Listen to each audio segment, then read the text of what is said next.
आज मस्तपैकी झणझणीत अशी गावरान पद्धतीची आपण शेवग्याच्या शेंगांची रस्सा भाजी बनवणार आहोत। खूपच छान चविष्ट अशी ही मसाल्याची भाजी रस्सा भाजी आपली तयार होणार आहे। नक्की एकदा बनवून बघा। लहान मुलं देखील आवडीने खातील, मोठ्यांना तर ही भाजी आवडते। ज्यांना नॉनव्हेज आवडत नाही त्यांनी अशा पद्धतीने ही भाजी खायची आहे। आणि हे जे आपल्या शेवगा शेंगा असतात तर त्या पौष्टिक असतात फार, तर अशा पद्धतीने तुम्ही नक्कीच करू शकतात। तर चला आजच्या या व्हिडिओला सुरुवात करूया। त्यापूर्वी चॅनलवर नवीन असाल तर लाईक, शेअर आणि सबस्क्राईब करा आणि बेल आयकॉनवर क्लिक करा, म्हणजे अशाच पद्धतीचे नवनवीन व्हिडिओ मी तुमच्यासाठी आणत जाईल आणि त्याचं नोटिफिकेशन तुम्हाला मिळत राहील आणि कुठलाही व्हिडिओ तुम्ही मिस करणार नाहीत। तर चला मग आजच्या या व्हिडिओला सुरुवात करूया।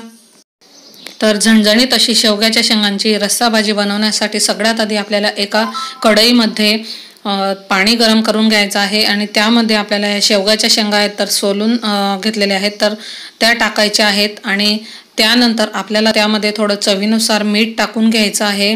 तर व्यवस्थित अशा शेंगा टाकायच्यात, आपल्याला खूप वेळ या शिजवायच्या नाहीत। तर इथे मी आता थोडं चवीनुसार मीठ टाकून घेणार आहे। त्यानंतर थोडी हळद देखील आपण यामध्ये टाकून घ्यायची आहे आणि त्यानंतर हे मिक्स करून घ्यायचं आहे आणि गरम पाण्यात फक्त आपल्याला 5 मिनिट हे ठेवायचं आहे।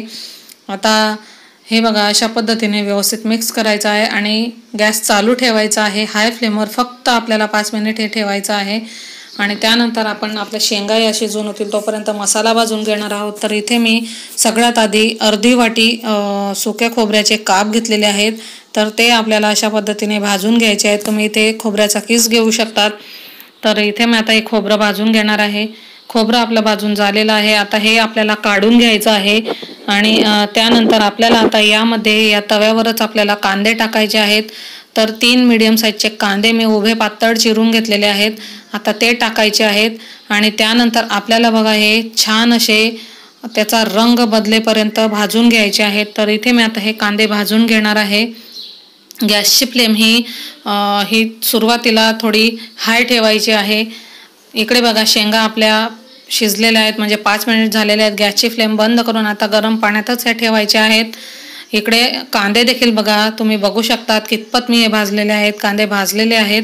आता त्यामध्ये आपल्याला 1 पळी तेल टाकून घ्यायचं आहे। ह्या स्टेजलाच तेल टाकायचं आहे, सुरुवातीला टाकायचं नाही, त्यामुळे कांदे छान भाजून होतात। आता तेल टाकून झालेलं आहे। त्यानंतर गॅसची फ्लेम लो करायची आहे आणि पुन्हा 5 मिनिट हे आपल्याला छान असे परतून घ्यायचे आहेत, म्हणजे त्यानंतर बघा हे भाजून झालेले आहेत 5 मिनिट। आता यामध्ये आपल्याला 1 चमचा जिरं टाकून घ्यायचं आहे।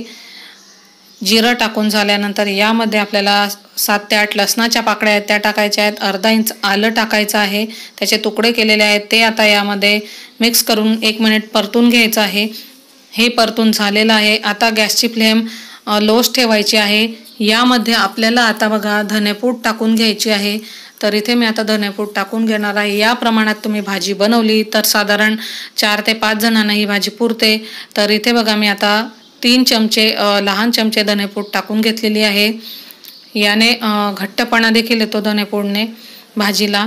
आता यामध्ये 1/2 चमचा गरम मसाला टाकला आहे, तर हा घरगुती गरम मसाला आहे, तुम्ही कोणताही वापरू शकतात। आता किंवा तुम्ही याऐवजी खडा मसाला देखील वापरू शकतात।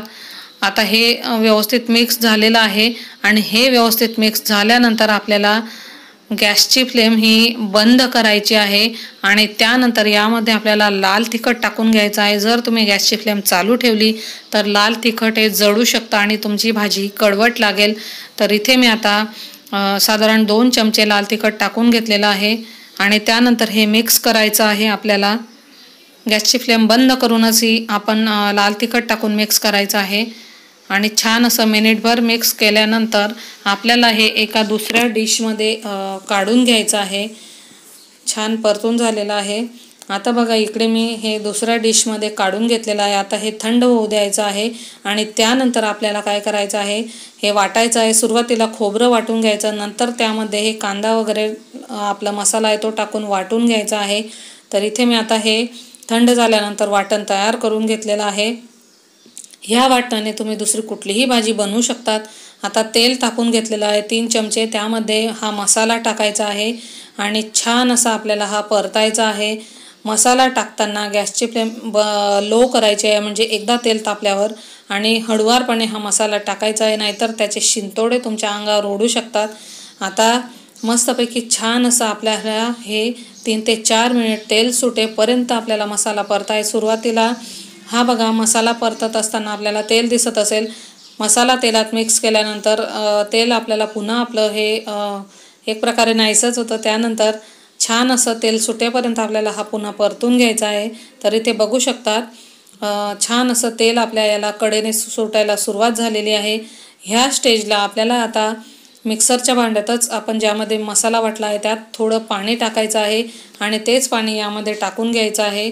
साधारणपणे मी अर्धा ग्लास पाणी आता यामध्ये टाकणार आहे. सुरुवातीला थोडं टाकायचं आहे, नंतर अजून थोडं मी टाकून घेणार आहे आणि त्यानंतर तेल सुटेपर्यंत हा मसाला शिजू द्यायचा आहे आपल्याला आणि लो फ्लेमवरच हे शिजवून घ्यायचं आहे. तर आता इथे मी छान असं शिजून घेतलं आहे. बघू शकतात छान असं तेल सुटायला सुरुवात झालेली आहे. आता यामध्ये आपल्याला पाणी टाकून घ्यायचं आहे. तर भरपूर म्हणजे साधारण 2 ते 2.5 ग्लास पाणी तुम्ही टाकू शकतात. कारण सुरुवातीला हा रस्सा तुम्हाला पातळ दिसेल, पण शिजल्यानंतर ही भाजी छान घट्ट होते. तर इथे मी साधारण 2 ते 2.5 ग्लास पाणी टाकलेलं आहे. त्यानंतर यामध्ये चवीनुसार मीठ टाकून घ्यायचं आहे. शेंगा शिजताना आपण मीठ टाकलं आहे, त्यामुळे मीठ बेतानेच टाकायचं आहे. आता मीठ टाकून झाल्यानंतर आपल्याला याला एक उकळी येऊ द्यायची आहे. तर इथे बघा आता ह्या रश्श्याला एक उकळी आलेली आहे. त्यानंतर असं एकदा मिक्स करून घ्यायचं आहे आणि त्यानंतर आपल्याला त्यामध्ये या शिजवलेल्या ज्या आपल्या शेवग्याच्या शेंगा आहेत तर त्या शेंगा आपल्याला यामध्ये टाकून घ्यायच्या आहेत. तर हळुवारपणे टाकायच्या आहेत. आता ह्या शेंगा आपण सुरुवातीला पाण्यामध्ये 5 मिनिट शिजवून घेतलेल्या आहेत, त्यामुळे जास्त वेळ याला लागणार नाही. तर पुन्हा एकदा छान असं मिक्स करून घ्यायचं आहे आणि एक उकळी पुन्हा येऊ द्यायची आहे. शेंगा टाकल्यानंतर हे थोडी उकळी उशिराने फुटते. तर इथे बघा आता छान अशी उकळी फुटलेली आहे. त्यानंतर आपण 8 ते 10 मिनिटे शिजवून घेणार आहोत. भाजी आपली शिजून झालेली आहे. बघू शकतात सुरुवातीला रस्सा किती पातळ दिसत होता, आता छान असं घट्ट झालेलं आहे आणि गरमागरम भाकरीसोबत तुम्ही खाऊ शकतात. तर नक्की बनवून बघा हा झणझणीत असं गावरान पद्धतीने बनवलेली शेवगाच्या शेंगांची रस्सा भाजी. बनवून बघा आणि कमेंटमध्ये कळवायला विसरू नका. चला तर मग पुन्हा भेटू अशाच एका नवीन व्हिडिओसह.